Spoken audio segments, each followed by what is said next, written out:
안녕하세요. 일본에 살고 있는 한국인 아마루입니다. 오늘은 비자에 대해서 얘기를 좀 해보려고 해요. 일본에 살기 위해서는 비자가 꼭 필요한데 제가 지금 이렇게 비자를 연장을 해왔고 앞으로 이렇게 연장을 해갈 것이다 라는 내용만 담으려고 합니다.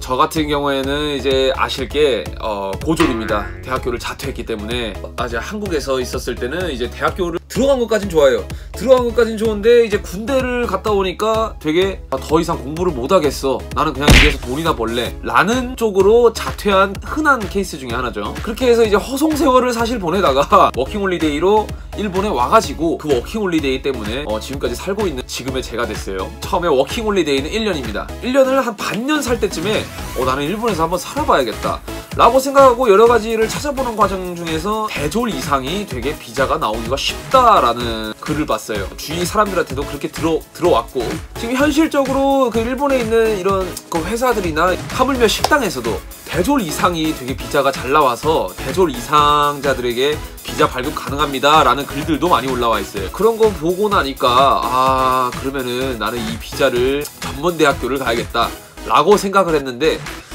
사실 조금 두려웠습니다. 언어가 지금까지도 이렇게 한자를 못 읽는 수준인데 그때 워킹홀리데이 당시 때는 더 그랬거든요.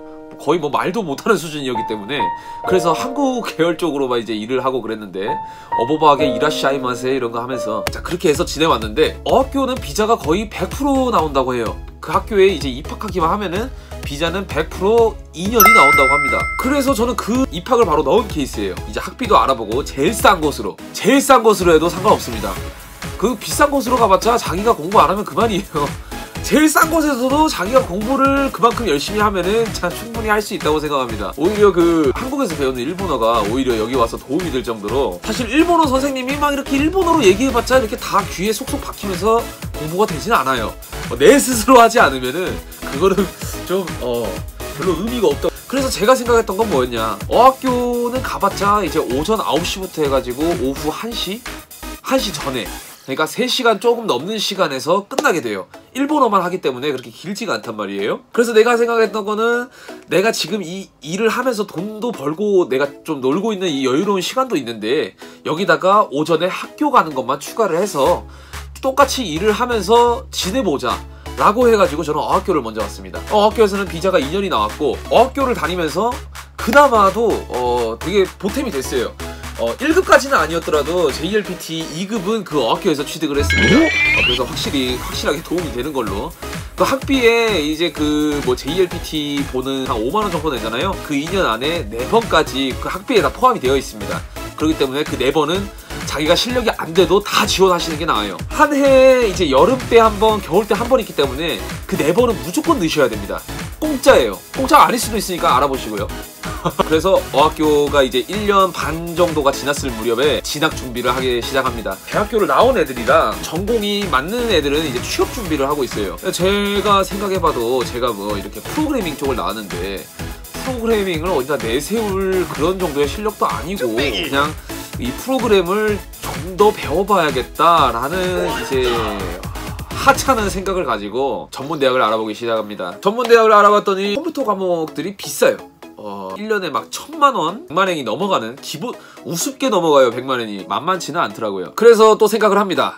차라리 대졸이 필요한 거냐면은 아무거나 싼 학교를 찾아보자 해가지고 찾은 곳이 제가 지금 다니고 있는 도쿄 멀티미디어라는 학교인데 IT 계열이에요. IT 계열인데 다른 학교에 비해서 학비가 훨씬 저렴합니다. 그런 저렴한 학비로 넣을 수 있는 곳이 많아요. 제가 2군데를 넣었는데 2군데가 다 되더라고요. 하나는 70만원이었고 하나는 80만원, 1년에 700만원, 800만원 수준이었어요. 이제 제가 선택한 쪽은 이제 후자였는데 800만원 쪽이었는데 왜 100만원이 더 높은 데로 가기로 결심을 했냐면은 집이랑 그렇게 멀지가 않았어요. 전철을 탈 필요도 없었고 자전거 타면은 5분 안에 가고 걸어서도 한 15분이면 가요. 보기에는 되게 멀쩡한 학교였고 그렇게 해서 지금 이 학교에 다니고 있는 상태입니다. 이제 연장 같은 경우에는 일본 와서부터는 이제 자기가 직접 할 필요는 없는 것 같아요. 어학교는 이제 어학교 선생님께서 이제 막 다 그 비자 발급에 대한 일 준비를 다 해주시고 전문대학 입학하고 나면은 또 이 비자를 연장하는 데에서 또 준비를 다 해주세요. 쓰라는 것만 다 쓰고 뭐 법적인 문제만 없으면은 무난하게 연장이 됩니다. 중요한 거는 이제 앞으로의 연장 방식인데 지인들한테서 이제 보고 배운 건데